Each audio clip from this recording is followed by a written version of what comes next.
Why the economy keeps failing you, the digital age, debt, and the decline of industrial thinking.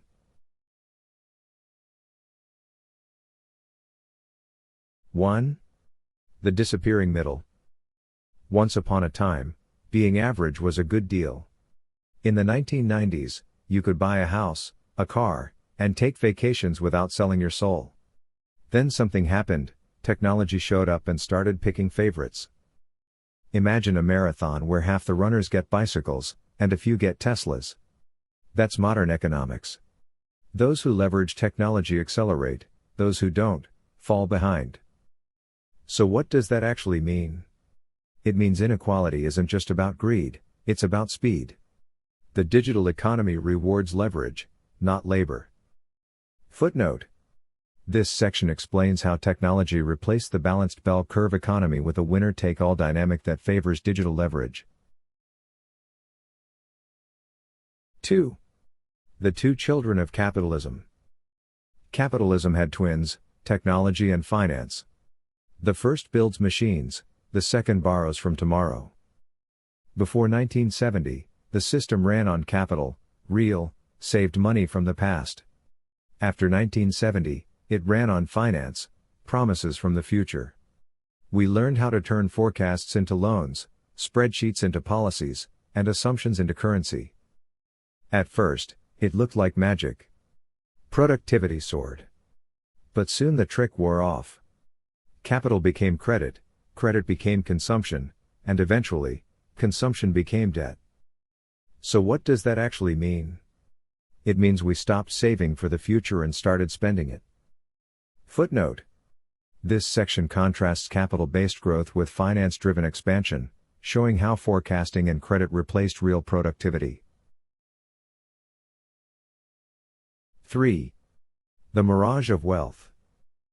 Governments discovered the joy of printing money, and citizens mistook it for prosperity. Every printed dollar pushed up prices, especially for fixed assets like homes. That's why houses now cost 9 times income instead of 4. It's not that homes became more valuable, it's that money became weaker.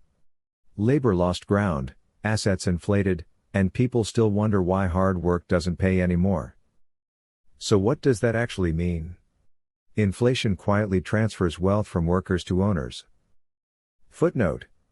This section explains how inflation and monetary expansion create the illusion of rising asset values while eroding labor's real worth. 4. The school of obsolescence. The education system still trains people for the industrial age, not the digital era. It teaches compliance, not creativity, individual effort, not teamwork. Students are told not to cheat, not to disrupt, and certainly not to seek attention. The problem? Those exact behaviors now build fortunes. Meanwhile, millions graduate prepared to join a machine that no longer exists. So what does that actually mean? It means schools are handing out maps to a world that's gone. Footnote. This section describes how outdated education models fail to prepare students for automation and decentralized digital economies. 5. The monopoly illusion. Many think taxing billionaires will fix everything. It feels good, like shouting into the void. But history shows that giant governments create their own monsters. Socialism promises fairness, but often delivers famine. Meanwhile, capitalism's secret weapon isn't greed, it's competition. The cure for monopoly isn't confiscation, it's fragmentation. Break up empires. Don't burn them down. So what does that actually mean? The answer isn't less capitalism. It's better capitalism. Footnote. This section contrasts historical socialist failures with capitalism's internal corrective, enforced market competition. 6. The geography trap.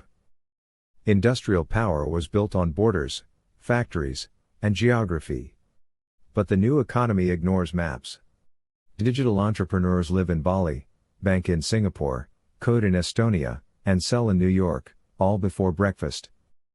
When governments punish productivity through taxes or bureaucracy, the productive simply move, digitally or physically.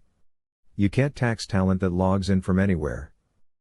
So what does that actually mean? The industrial age belonged to nations. The digital age belongs to individuals.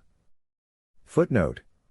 This section shows how geographic-based governance is obsolete in a borderless, cloud-driven economy. 7. The architecture of debt.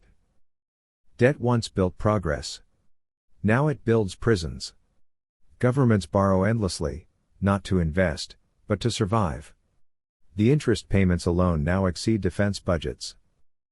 Picture this: you borrow 10 marbles, promise to repay 11, but the 11th marble doesn't exist. That's modern finance. To keep the game going, the lender invents more marbles, blames you for irresponsibility, and taxes what's left. So what does that actually mean? The global economy is one big monopoly board, and the bank is winning. Footnote. This section uses the 11th marble metaphor to illustrate how compound interest and debt cycles make repayment mathematically impossible.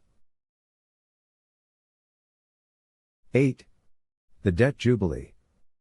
Every few centuries, humanity hits the same wall: unpayable debt, social unrest, and then, reset. Economists call it a debt jubilee. Politicians call it reform.